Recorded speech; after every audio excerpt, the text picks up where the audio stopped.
Well, happy Friday. It's Illinois in Focus Daily, and I'm Greg Bishop, editor of Illinois at thecentersquare.com. You can get the latest headlines in your inbox by going to thecentersquare.com. Click on newsletters, and it's free. Get those headlines in your inbox, not just from Illinois, but from across the country and other states, as we focus on how your government's impacting you as the taxpayer. All right, so we got a lot to tackle this morning. We'll hear from Republican governor candidate Darren Bailey. He held a news conference yesterday laying out his blueprint for Illinois. We also have Governor J.B. Pritzker responding to calls for audits and the calls for showing receipts on welfare spending, plus Vice President J.D. Vance and Governor J.B. Pritzker seeming to be on each side of the issue of the shooting in Minneapolis involving a federal officer. And we'll hear a little bit about that. Of course, that's going to continue to get louder and louder as the days progress here, it's expected. But we've also got to discuss the Supreme Court is looking at the possibility of taking up a gun ban challenge in Illinois. That's the Cook County challenge brought by Viramontes. And that case is in front of the U.S. Supreme Court, having gone all the way through on the merits of both the district and appeals courts in the federal judiciary. So we'll touch on that as well. Why are we talking about it? Because the U.S. Supreme Court's conferencing today, where they could release an orders list come Monday. But there's another case from Illinois that the Supreme Court has indicated that they're going to take a look at, and that's the Schoenthal case involving mass transit and prohibition of carrying firearms there. So we've got a lot to tackle on this Friday. Plus, the primary ballot certified, and that means we know who's going to be running as Republicans for challenging Governor J.B. Pritzker. We have a list of all of the Senate candidates that are going to be on each side of the ticket, plus you've got all those local races as well that are going to be on the primary ballot. Before we get to the midterm election in November, we vote in primaries March 17th in the state of Illinois. So next couple of months here, a month and a half, are going to be pretty busy in the primary season. So we got a lot to tackle, all right? That's why you wake up with us each and every weekday morning here with Illinois in Focus Daily and the Center Square. Again, get to thecentersquare.com and get the newsletter in your inbox each and every morning from the Center Square.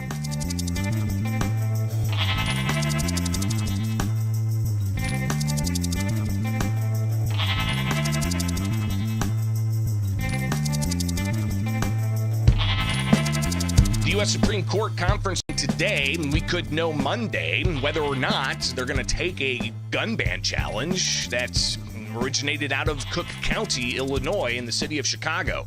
Welcome in. It's Illinois in Focus Daily. I'm Greg Bishop, editor of thecentersquare.com, Illinois. So go check out the Illinois page and get the latest headlines in your inbox, and you can click on newsletter and find out more.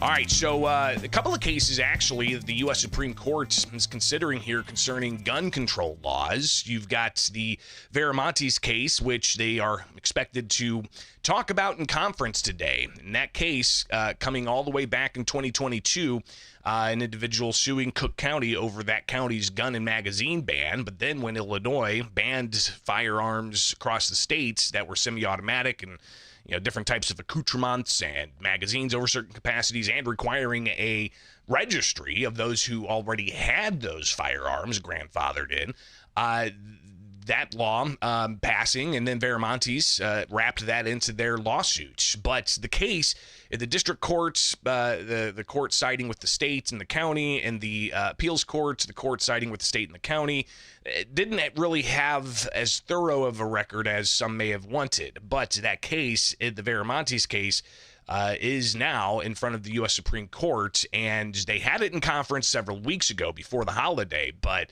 there was no report issued for it. So meaning it's been sent back to conference. And you can see here on the U.S. Supreme Court's docket page exactly that progress here, right? I mean, it was filed to have a writ of certs from the U.S. Supreme Court August 27th. They had motions to extend responses, but then it was distributed to conference for December 5th. And then it was distributed to conference a second time for December 12th. And now we see it here distributed for conference for today. So we could know Monday whether or not they're going to take that Viramontes case. Now, something else to consider, too, is another case that they are going to consider is the case that made it all the way through the federal judiciary challenging the ban on firearm possession on mass transit. So Illinois, you can't take, even if you have a concealed carry license, you cannot take your concealed carry firearm with you onto mass transit. And Schoenthal litigants, the plaintiffs in these cases, they took it to the courts. The district court sided with the plaintiffs, saying that this does infringe on their constitutional rights. And if you recall, this particular case in the federal district court, after that ruling, there was a shooting on a CTA line and a murder, and the prosecutors filed documents looking for appeal to essentially signify that the judge, saying that the laws unconstitutional, could have led to this type of shooting. The judge wasn't having that. Brought the defense attorneys in from the Cook County and state and chastised them in open court. It was via a conference call, but regardless, chastised them and then still proceeded. So the court case then went to the appeals court. Appeals court sided with the state. And now you've got the U.S. Supreme Court that's actually asking for responses, signifying that they are going to take this case. So this is the Supreme Court docket for the Schoenthal v. Raoul and the state of Illinois. Petition filed on Halloween. You have the distribution to conference on December 10th. And then they asked for a response. So December 17th, they are asking for a response, and that response is due by the 16th. But there was a motion to extend that response deadline. So that's been filed, and the motion to extend the time for filing a response is granted, and the time's extended to February 17th. So we're not going to know anything about the Schoenthal case and the next steps in the U.S. Supreme Court in that case until February 17th.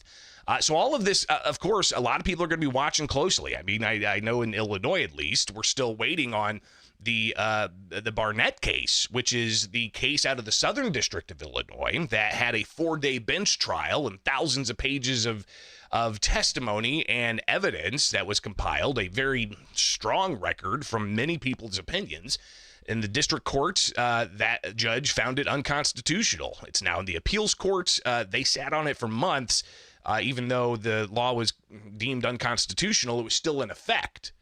And the appeals court not doing anything with it, urged by the plaintiffs to get on with it. They're in limbo right now. We have a judge saying it's unconstitutional, but the appeals court's just sitting on it. Then the appeals court put out the hearing date that was heard last year. We were still waiting on the appeals court to issue a ruling in that case. Now, are they waiting to see what the Supreme Court does with Viramontes, right? A case with not as strong of a record. If the Supreme Court says we're not going to take that case, officially states that, are we going to get the ruling out of the appeals court that would then elevate that Barnett case with the strong record to the U.S. Supreme Court? Again, it's still a lot unclear here. One individual who's involved in a lot of these cases, including the Viramontes case and so on, is Alan Gottlieb from the Second Amendment Foundation, and the Center Square reporters touched base with him about a week and a half ago to talk in general about the Supreme Court handling these types of cases. They've decided to hear cases, involving marijuana users who are being denied being able to get permits to carry or being able to purchase a firearm because you can't be a drug user on the federal forms that you have to sign to be able to purchase a firearm at a licensed dealer.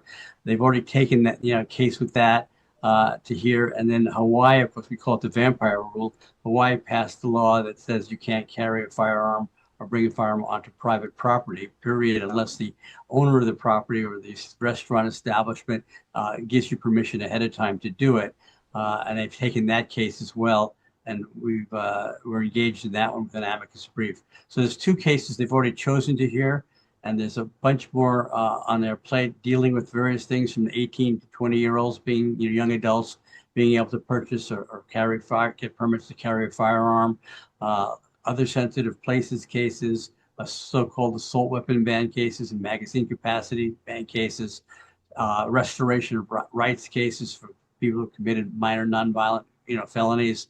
There's a whole lot more percolating that they're already petitioned for cert to the Supreme Court. So a lot of cases, again, that we're going to be keeping an eye on, and you can, of course, stay with us here and the Center Square as we give you a lay of the land and at least help you understand why it's taking so long for some of these cases to percolate up to the U.S. Supreme Court. All right, so Monday, be with us. We'll be here live with Illinois in Focus Daily for 8:30 in the morning ish. Whenever the U.S. Supreme Court's expected to issue their orders list, 9:30 Eastern Time. 8:30 our time, so we should be live at that time, and I know a lot of people in the chat room will probably already be pulling that up and refreshing that orders list page to see exactly what happens. So appreciate you guys out there joining us each and every weekday morning here with Illinois in Focus Daily and the Center Square.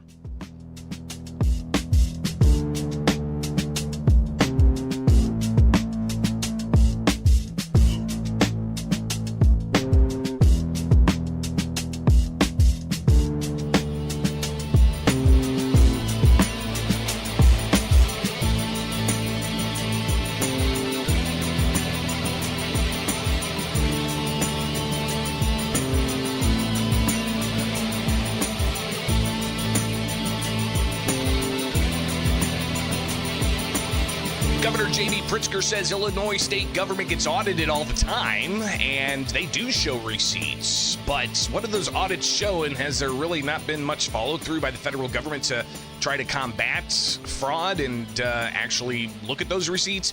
Welcome in. It's Illinois in Focus Daily. I'm Greg Bishop. Like, subscribe, hit that notification bell, and wake up with us each and every weekday morning as we break things down for you here in the land of Lincoln. So, a lot of attention on Minnesota and the fraud over there. They've got some indictments already and a lot more attention and scrutiny there. But President Donald Trump said California's worse and Illinois is worse and New York's worse. Well, here in Illinois, the governor insists there has not been any allegations of fraud.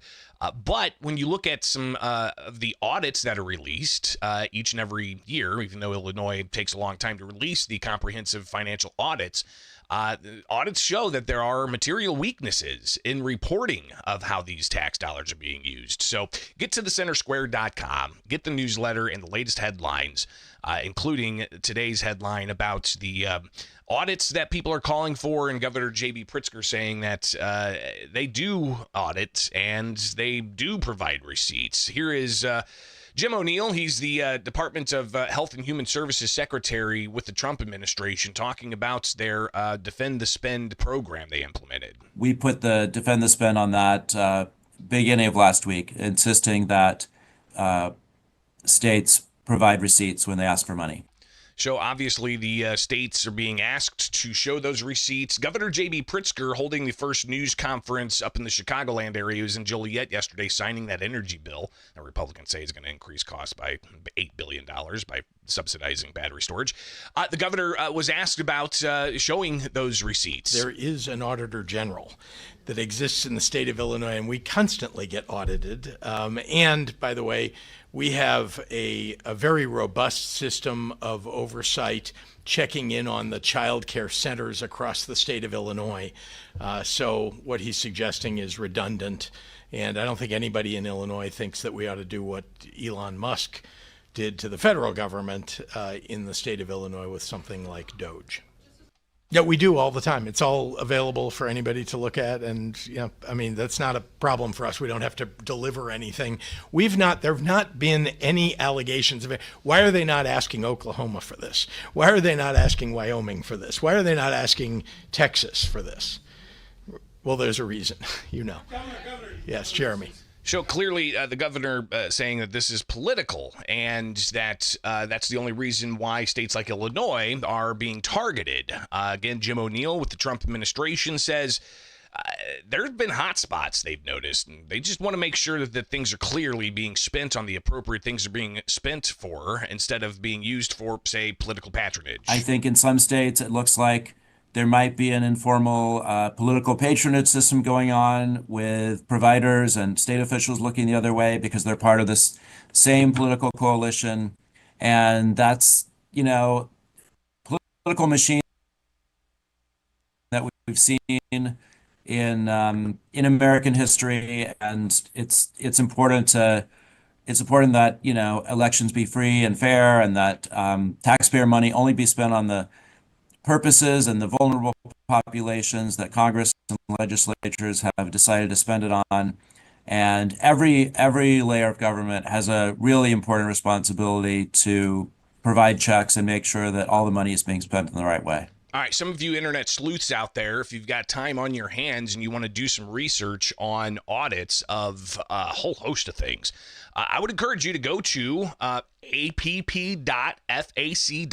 That's the Federal Audit Clearinghouse, the Federal Audit Clearinghouse. You can search for audits. All right, I'm going to walk you through really quick just to how you can find some of this yourself. But you can essentially look at all these audits. Now, for Illinois state government, we don't have fiscal year 24, fiscal year 25, or fiscal year 26 audits, all right? Because, well, we're in fiscal year 26.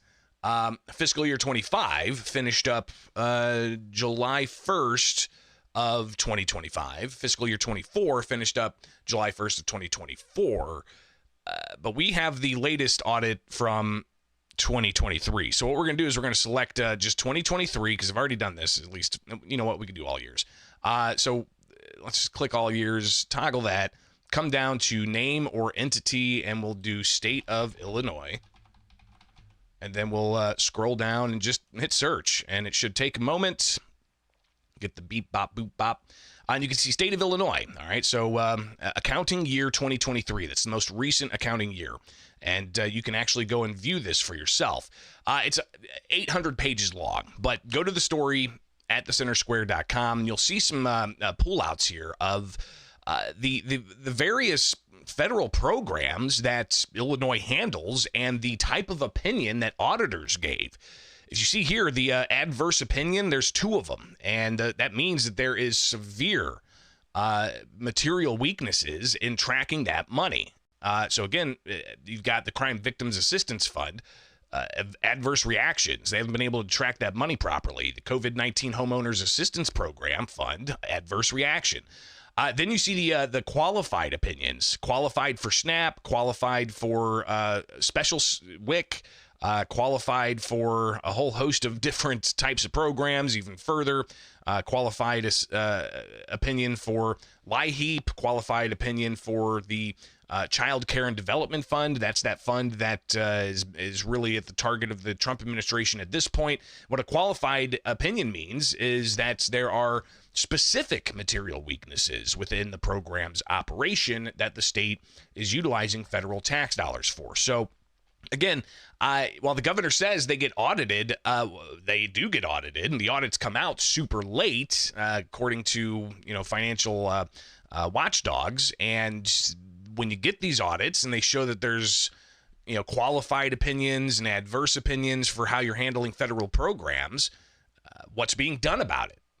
Right? Is it we finding this out 2.5 years late with the latest financial reports? Okay.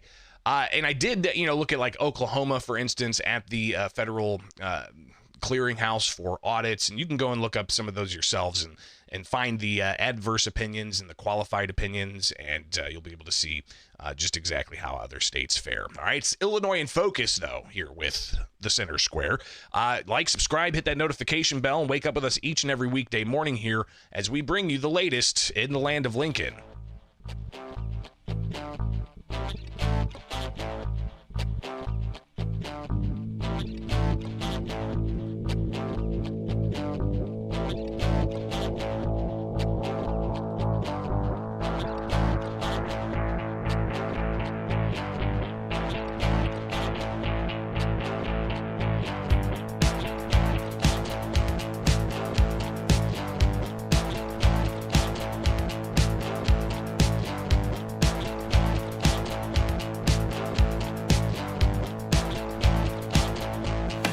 ICE says there's been a 3,000% increase of officers being attacked attacked by vehicles. You've got Democrats saying that ICE is going over the line and excessive force in the aftermath of a police-involved shooting in Minnesota.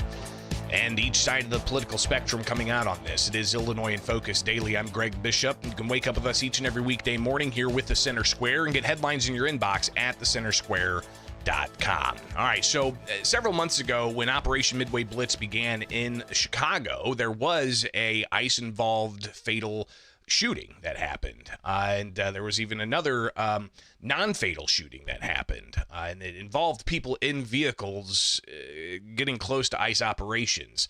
Now, just this week, we have a fatal police-involved shooting in Minnesota that's got a lot of people's attention now.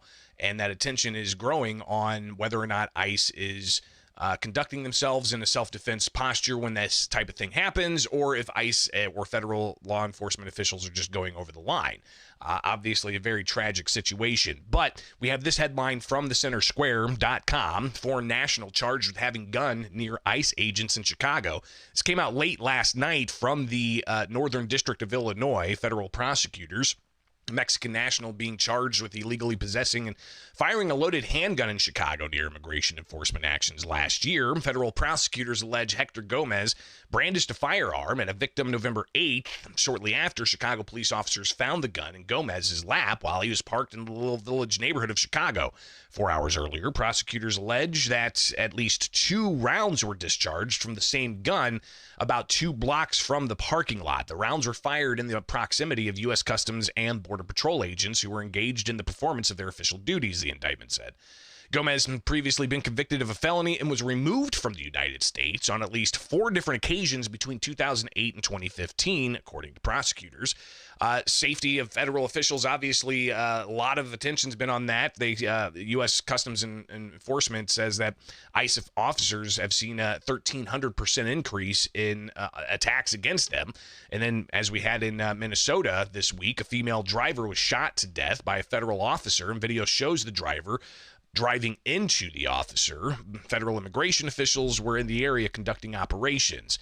And this is, again, has brought a lot of attention to this issue. And you have Vice President J.D. Vance sounding off on it yesterday in front of the press. I think what is clearly happening here, and it's going to keep on happening unless the Democrats wake up and say, you know what, you don't have to agree with our immigration policies. You don't have to agree with what the president or the vice president believe about immigration enforcement. But why don't you take this to the ballot box? Why don't you vote? Why don't you organize? Instead, what some of them are doing is encouraging people to get violent with our law enforcement officials. It's disgraceful and it's got to stop. I'm not happy that this woman lost her life. I'm not happy that this woman was there at a protest violating the law by interfering with a law enforcement action. I think that we can all recognize that the best way to turn down the temperature is to tell people to take their concerns about immigration policy to the ballot box. Stop assaulting and stop inciting violence against our law enforcement officers. That's the best way to take down the temperature. Again, that's the vice president yesterday in front of members of the press, and the incident in Minnesota continues to be investigated. Here he is taking a question from the Center Square's reporter. Are there any indications, you talked about the network, are there any indications that the lady who was shot, I know there are different reports from there, her wife said they were new to the area.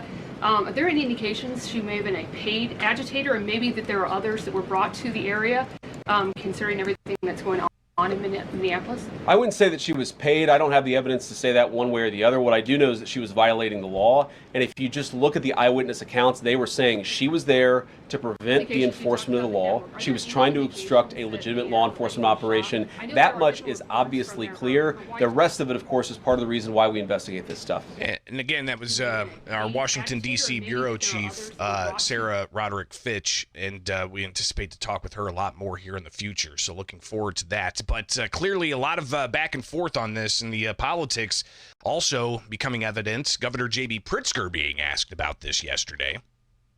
But anybody looking at the video can see that this person didn't follow any what would be normal policies for law enforcement.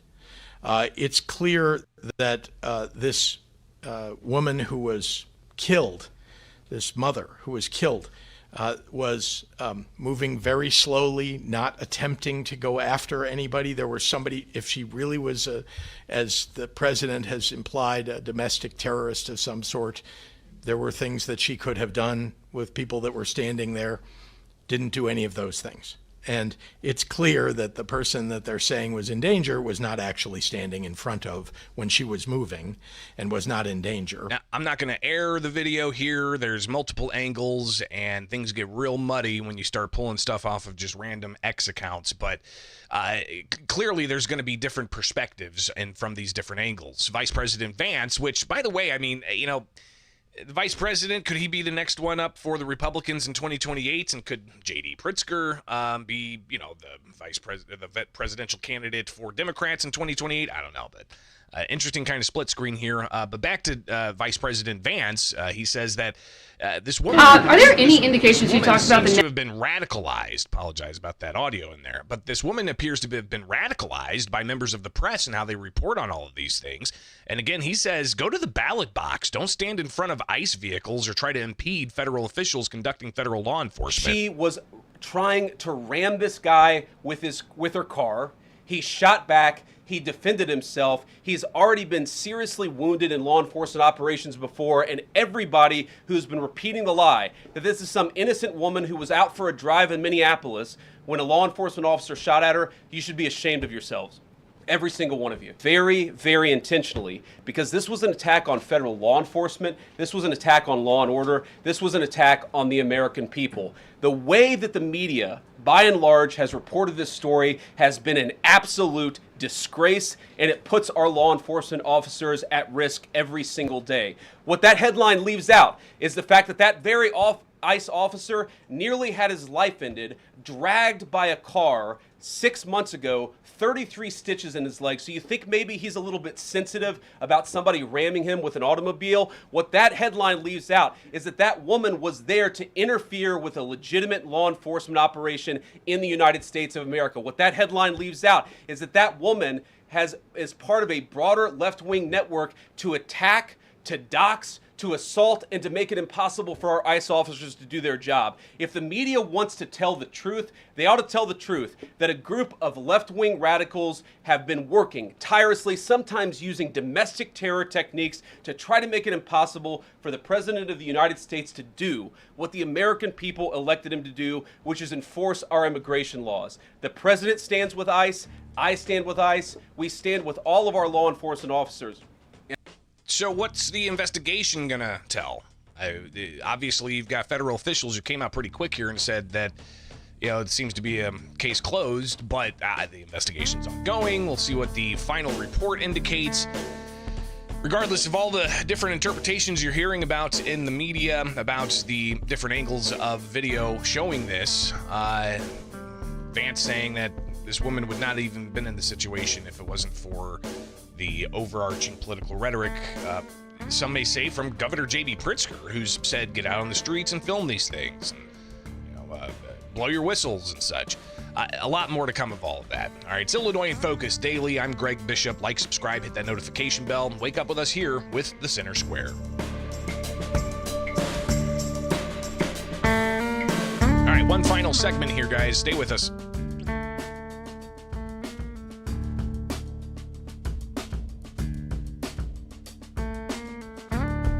Primary is March 17th in Illinois, where Republicans and Democrats are going to be going to call their party ballots and take it to the booth and fill it out, and who they want to have as their nominees heading into the November election.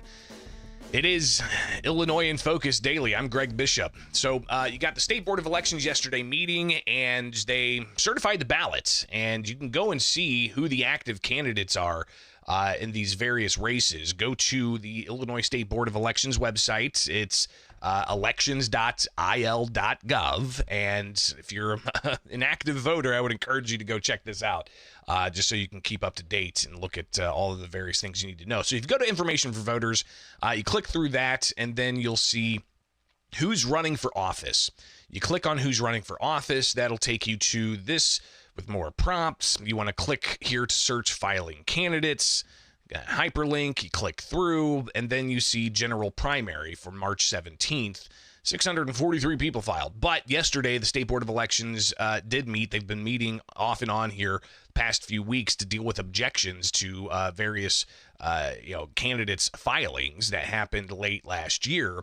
And those objections, people saying, oh, the signature's not real, or the signature doesn't fit the form, or, they don't have enough signatures, or there was even arguments that Raja Krishnamurthy, who is the one of the Democrats running for U.S. Senate, isn't a citizen of the U.S. When they responded, they provided proof of citizenship, so that objection was thrown out. So a whole bunch of different objections out there, but what you could do here is you could select which office. So you know what, just for the heck of it, while we're talking about the U.S. Senate, let's look at U.S. state senators. So we're not going to click all candidates, we're going to click active candidates, because there were a lot of candidates that were removed yesterday. So I just want to give you the active candidates for the Republicans and the Democrats who are officially on the ballot here. All right, so you've got Kevin Ryan, a Democrat, Robin Kelly, a Democrat, Juliana Stratton, Lieutenant Governor, who's a Democrat running for U.S. Senate, Raja Krishnamurthy, a Democrat. You've got Steve Botsford Jr., a Democrat, active, Brian Maxwell, a Democrat, Jonathan Dean, a Democrat, Sean Brown, a Democrat, and Awisi Bustos, a Democrat, Christopher Sean, a Democrat. Let's move on to the next page. Again, you can see. And then here's the Republican candidates. Casey Klepbeck, Don Tracy, Carrie Caparelli, Pamela Denise Long, Jimmy Lee Tillman II, and Jeannie Evans. Again, these are all. So you've got 1, 2, 3, 4, 5, 6 Republicans running. And then you've got, how many is this? 16 Democrats running. Some of them may be taken off the ballot. Some of them may withdraw, but that looks like a pretty crowded ballot for the U.S. Senate. So let's go back to the page where we can select the office and look at the candidates for governor. Governor, lieutenant governor. So we'll submit that for active candidates. Now, I did get confirmation here. All right, so it does show that Patricia Tillman is a Democrat candidate for lieutenant governor, and she does have objections pending. A spokesperson for the State Board of Elections early this morning did confirm, even though it says active here, they are in the process of removing her from the official ballots for not having enough signatures. So Patricia Tillman not going to be on the ballot, but Governor J.B. Pritzker will be, and he will be unopposed on the Democrat ticket. But then you look at the Republican candidates that are active in this race. So March 17th, these are the Republicans you're going to be able to vote for in the primary. And this is going to be who wins going on to challenge Governor J.B. Pritzker in the November election. Ted Dabrowski, active candidate. His lieutenant governor candidate, Kerry Mendoza. James Mendrick, DuPage County Sheriff, active candidate. You've got Robert Renteria as his running mate, active candidate. Darren Bailey and Aaron Delmar, active candidates for the Republican Party, challenging Governor J.B. Pritzker if he wins. And then you've got Rick Heidner and their lieutenant governor selection as well. Again, these are the active candidates that are going to be on the March primary ballot. So yesterday, you had Darren Bailey hold a news conference in Springfield in front of what they call the ceremonial office of the governor at the state capitol. And we had cameras in place, and he laid out what he says is his blueprint for Illinois, and it includes addressing property taxes. This plan establishes a clear standard. No family should be required to pay more in property taxes than their mortgage payment. It caps annual property tax increases and requires the state to meet its responsibility to fund education fairly. This will reduce reliance on local property taxes and unfunded mandates. Homeownership should provide stability and security, not uncertainty. Bailey also talked about the uncertainty with high energy prices and how it's not just hitting, families across the state. As you see just incredible price increases over the past summer. You also have small businesses that want to expand. They want to invest more, but when they get all of a sudden a bill from $3,000 to $6,000, that's going to take away their ability to expand and hire more people and to have a larger business altogether. And Bailey says that's really not the fault of that small business owner. It's these high energy prices, he says, needs to be addressed. That is not a failure of small business owners. This is a failure of Illinois government and J.B. Pritzker's policies in particular. When energy policy is written far from public view, it doesn't hurt politicians. It hurts people like her. When small businesses struggle, well, entire communities feel it.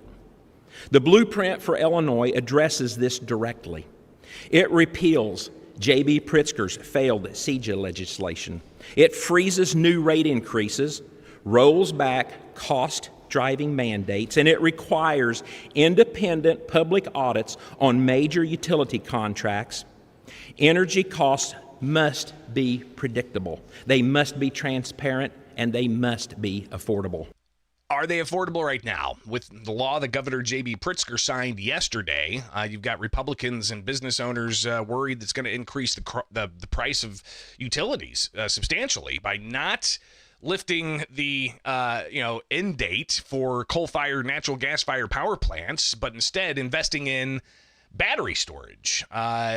So are we going to see increased prices? That's what some are worrying about. But as part of Bailey's push to be the Republican nominee, he talked about the need for public safety.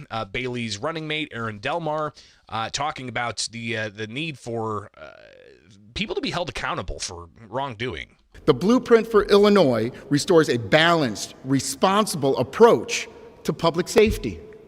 It reinforces real consequences for repeat violent offenders. It supports law enforcement. It expands prevention efforts and puts victims and their families back at the center of the justice system. Safety is not optional. It is a core responsibility of government. Judicial independence matters, but it must exist alongside accountability. When judges repeatedly release violent offenders in ways that endanger the public, the system must have mechanisms to respond. So what those mechanisms could be, I mean, there are ways you can vote on some judges in Illinois, and these are political offices a lot of times. And you can also vote for state's attorneys, and those are the people who are going to be prosecuting these crimes, and a lot of times the ones who are going to have the judge's ear when it comes to not just sentencing, but also pretrial detention and such. So public safety is going to be a focus of the Bailey administration if they get elected, but they got to get through a March primary. Delmar talking also about the need for efficient government. Illinois government has become too complex, too costly, and too insulated from oversight. The blueprint reduces duplication. It eliminates waste. It requires long-term program views and publishes all state spending online. It prohibits legislators from becoming lobbyists for 5 years and establishes a very simple rule. For every new unfunded mandate, 2 existing mandates must be eliminated. We've heard these types of promises before. How does something like that get done with a Democrat-led legislature?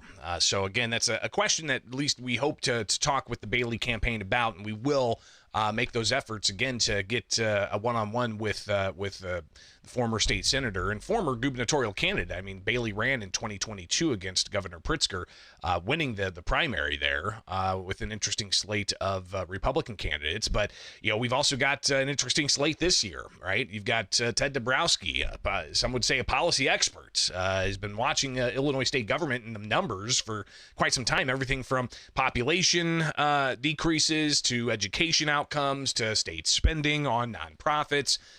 So you're going to have an interesting debate amongst these Republicans, and Jim Mendrick, DuPage County Sheriff, focusing on public safety, and you've got Rick Heidner. Be interesting to see what his platform is, and how what his candidacy means for the Republican Party in particular. As you've got Darren Bailey looking to get another chance to take on Governor J.B. Pritzker. But Aaron Delmar, he says one thing that the Bailey administration would do is a DOGE type of approach in Illinois, Department of Government Efficiency. Waste, fraud, and corruption. Let me be clear. This is not about punishing public employees who have served honorably. This is about ensuring every contract, every grant, and every dollar is spent on the public with public scrutiny available to it. When government is transparent, trust can begin to return. Again, you've got Bailey taking to the microphone, being asked about priorities, and he says, listen, there's a lot of money coming into the state of Illinois, but how the money's being spent, he has a problem with. Let's look at this past year, $2.5 billion magically surfaced to take care of people here who were here illegally and give them their health insurance, to feed them, to house them, yet we ignore our own citizens. Just recently, $1.5 billion was pulled from the highway and the roads to bail out Chicago Transit Authority. I mean, that's just a tip of the iceberg. You know as well as I do, when we delve in to this 3,000 to 5,000 page document called the budget, that some of that literature and wording has existed for years, it needs to be broke down, it needs to be audited, it needs to be opened up so that people know where their money's coming from. I am very confident there are going to be a lot of waste discovered in that. We'll see. Of course, that's Darren Bailey, who ran against Governor J.B. Pritzker in 2022. He needs to get through a primary election with several other Republicans. Earlier this week, we heard some from Ted Dabrowski, who's a Republican looking to get the nomination. He held his own news conference about the child care spending and all the increases in spending there's been under the Pritzker administration, where exactly all that money's going, and how that's going to be handled with the Dabrowski administration. We'll hear from Jim Mendrick, I'm sure. Rick Heidner we'll see. But those are the four candidates that are going to be on the primary ballot. So a lot of us having to hear all of this, and we'll bring it to you each and every weekday morning as we can at thecentersquare.com. Again, go to thecentersquare.com, sign up for the newsletter today, and get the headlines tomorrow. All right, it's right here with The Center Square.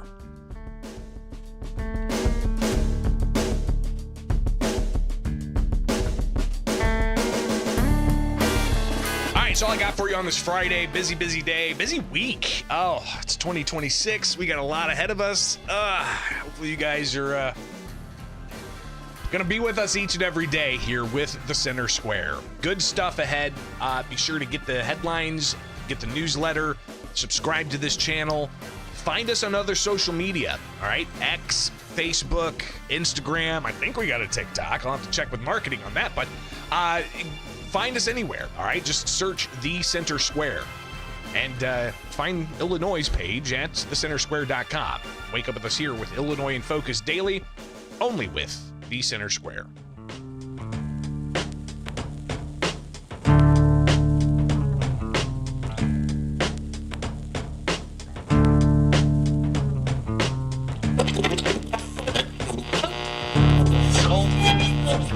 So,